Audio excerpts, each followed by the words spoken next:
Bonjour, it's Mrs. Gibbons here. I hope you're all well. Okay, so this week we're going to do something a little bit different. We are going to be discovering more about the capital city of France, which is Paris.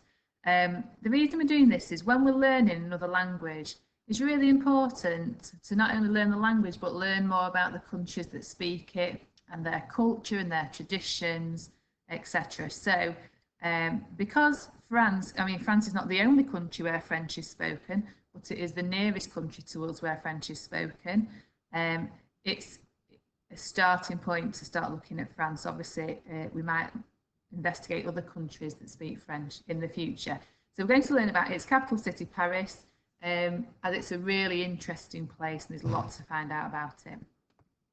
So the first thing I'd like you to do is pause this video, and there will be a YouTube link on the school website to a video called The 10 Best Places to See in Paris. It should look like this at the start. So if you can go and watch that, that just introduces you to some really interesting places that you could visit in Paris. When you've done that, come back to this video and we'll move on. So I'll let you go and watch that, and when you're ready, come back and unpause this video.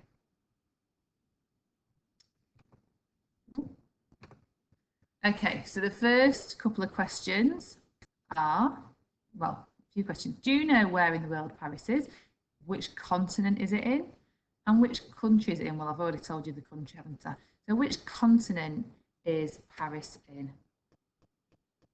And could you find it on a map? Okay, so Paris is the capital city of France, which I've mentioned, and France is a country in the continent of Europe. So France is here, and obviously we're here, and we tend to, if you're travelling by ferry, you would leave from, it's this narrow point here, you go from Dover to Calais in France, and Paris is sort of here, so it's in the northern part of France. So do you know any of the countries that surround France? Can you identify any of those on the map? I'll let you have a think. When you're ready, you can unpause the video and move on. Okay, so here's a more detailed map. So hopefully you can spot Paris there in France. And France is surrounded by various countries, including Spain. It's got a border with Spain, Italy.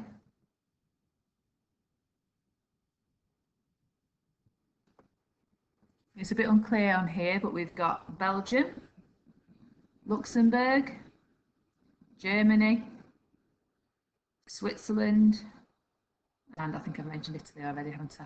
So quite a few countries that are next to France. And also, what seas and oceans surround France? So again, let's have a quick look. So here, in between the UK and France, we've got the English Channel. And around here, we've got the Bay of Biscay, and this sea is the Mediterranean Sea. Okay.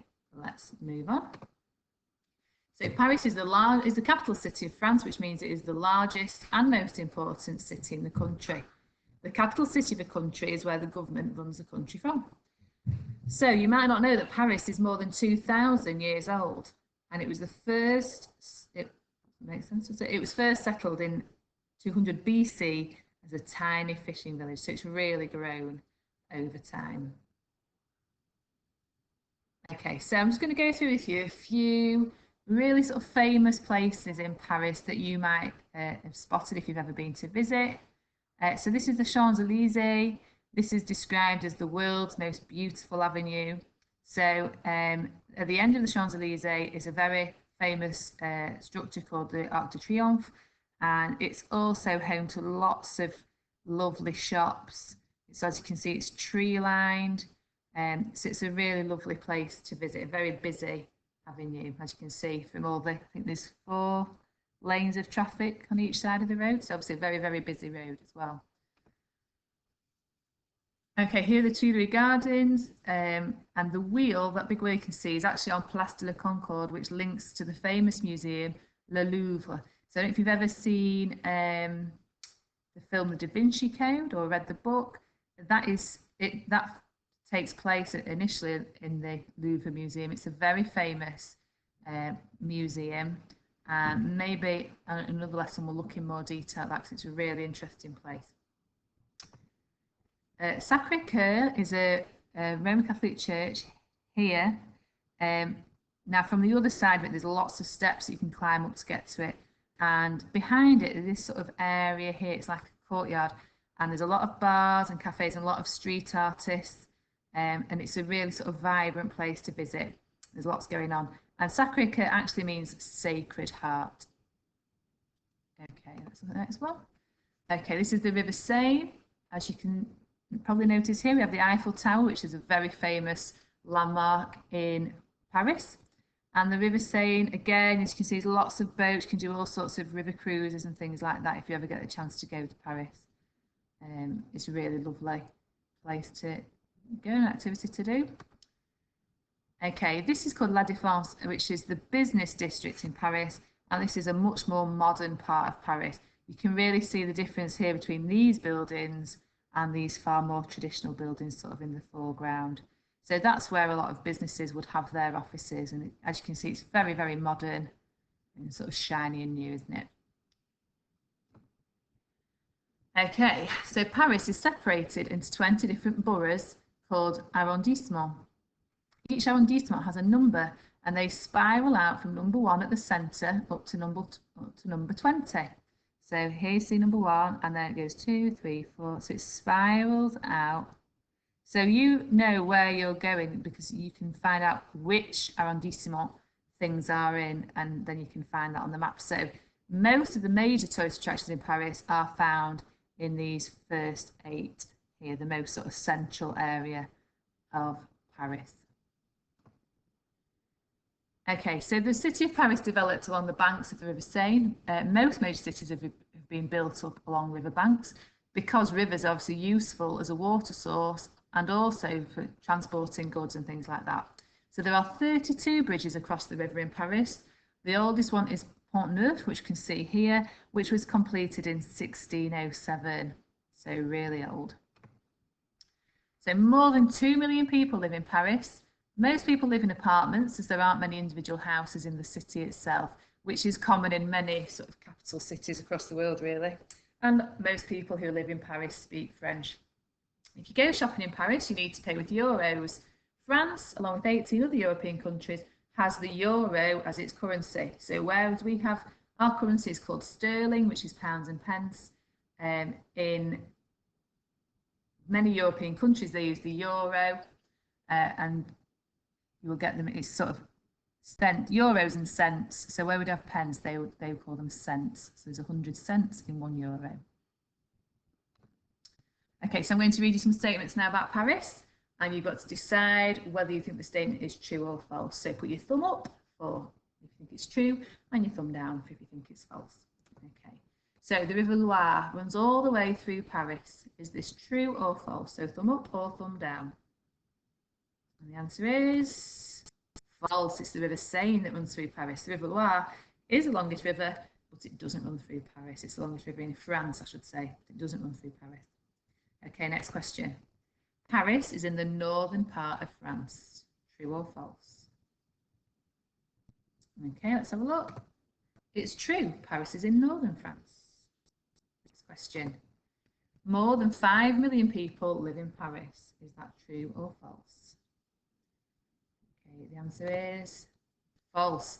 There aren't quite that many people in Paris. Just over 2 million people live in Paris. Okay, next question. Paris has 22 boroughs called arrondissements. Is that true or false? The answer is false. There are 20, not 22. If you go shopping in Paris, you have to pay with euros. True or false? Okay, the answer is true. As we mentioned, the currency in France is euros, so you couldn't pay with British money in Paris. Right, so now that we've found out a little bit more about France, you have a choice of activities. This is a map with certain countries, water bodies and cities highlighted on it, but they haven't got the names on. But you have got a clue card, and you can use those clues to work out which is which. So for example, if I were to read The Mediterranean Sea is on the south coast of France, and I've got to label this sea and this sea. Which one is going to be the Mediterranean? It's the one on the south. I've got my compass here to help me. South is underneath France, so it would be here. So I would then label that with the Mediterranean Sea. Okay, so all these worksheets will be on a link on the website. I'll tell you what you can do if you haven't got a printer later, so just bear with me. So that is the first one you can choose to do. If you feel like you could do with a bit more challenge, then there is a trickier one. So this has now got more cities, more water bodies, and more countries to label. You've still got some clues to help you. So again, they will be on the website to which you can print out and use. Okay. Also on the website is a little PDF which you can use to make a pocket-sized Paris. So it's got lots of the key places that you might find in Paris, like the Eiffel Tower, the Arc de Triomphe, Notre Dame Cathedral, etc. And it tells you how to cut and fold so that you can make your own little pocket-sized Paris. The other thing I thought you could do is actually you could do a bit more research and you could add your own landmarks. So there's a few there, but there are lots more places in Paris that are very notable that you could add to your collection. So then you could draw your own and cut out and fold them so that you've got another landmark to add to your pocket-sized Paris. Obviously, I mentioned these all need printing out. So if you don't have access to a printer, that's absolutely fine. You could have a go at making your own pocket-sized Paris by doing some research, trying to draw the different landmarks and creating your own pictures and folding up to make them stand up. Or what you might prefer to do is a fact file on Paris, where you could go away and do some research and tell me maybe where you would choose to visit if you were going to have a little trip to Paris. What are the places you would like to visit and why? So you could do me a little fact file of places in Paris that you think would be good to visit and why you would like them. What is it about them that you think would be interesting? Okay, make sure you tweet any worksheets or little Parises that you make, or you could email them to me or your class teacher. Okay, thanks a lot. Take care. Au revoir.